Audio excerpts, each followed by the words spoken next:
Ano ba sabi ng Dr. Han? Mamaya daw, Han. Mga alas 4. Ganun ba? Pagsabi na lang sa mga bata, huwag nilang pababayaan ang pag-aaral nila. Huwag silang magpasaway. Lagi silang magpapakabait. Tsaka Han, huwag mong pababayaan ang mga anak natin.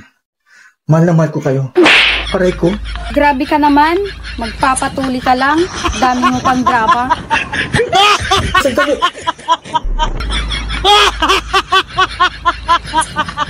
Takot ako. So ayun nga, nagpunta nga kami ng Quiapo. Grabe, ang saya nga namin nun eh. Oh, talaga?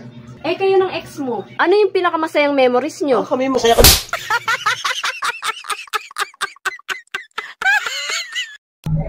Ano ang tawag sa operasyon sa mga buntis upang maipanganak ang isang sanggol? CS po. Wow, very good. So ano ang CS? CT scan. Sabi ng mga nakakatanda, meron daw 3 pintuan sa langit. Oh, ang tanong, ano-ano ang mga pintuan na ito? Una, Fundador. pangalawa, Matador. Sana pangatlo, Emperador.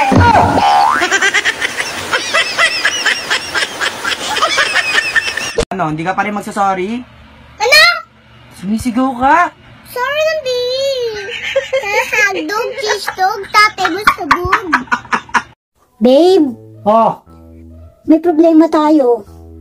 Buntis ako. Paano nangyari yun? Eh, nagkukondom ako ah. Oo nga, pero si kumpare hindi eh.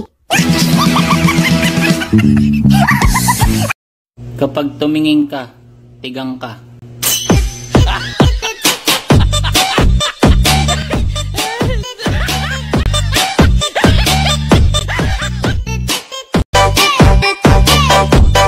Kahit hindi ako manghuhula, kaya kong hulaan kung ano nasa loob ng bra mo. Anong laman? Pum.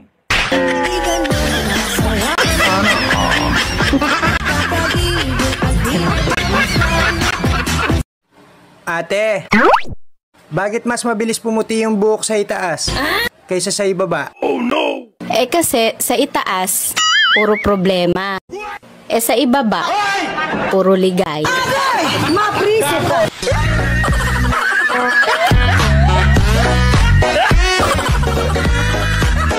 May kakasend lang sa akin na video, may kakalikan kang babae sa kotse. Hindi ko siya hinahalikan. Ay, anong ginagawa mo? Napuwing siya. Sa bibig mo siya hiniba na puweng? Siyempre, hihipan mo sa bibig para lumabas yung buhangin sa mata.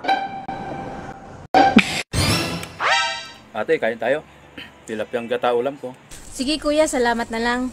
Meron din akong tilapia. Nagagata din. Kaya lang hilaw. Ayaw, di ma.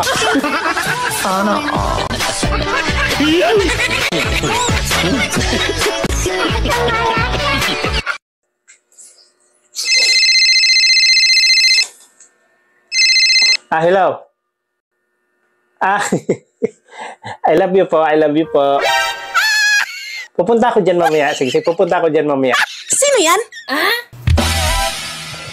Hoy babae, ang landi-landi mo. Magbabagong taon na, hindi ka pa rin nagbago?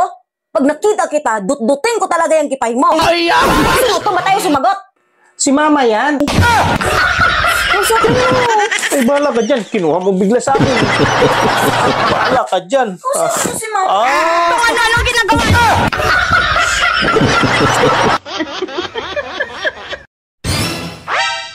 May problema ako, Lods. Ano yun? Nababaliw na ako sa'yo. Ganun ba? Ano kaya ang gagawin ko?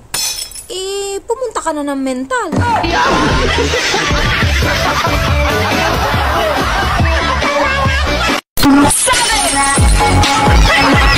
Gago! Anak, kailan ka ba mag-aasawa? Iwan ko pa. Ang hirap ng buhay ngayon. Pati poke kinakain na.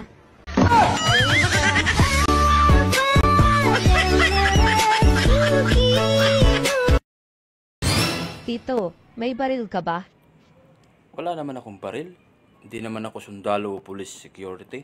Ba't ako magagamit ng baril? Anong wala? Sabi ni tita, narinig ko doon sa kwarto. Tulog na sila. Iputok muna.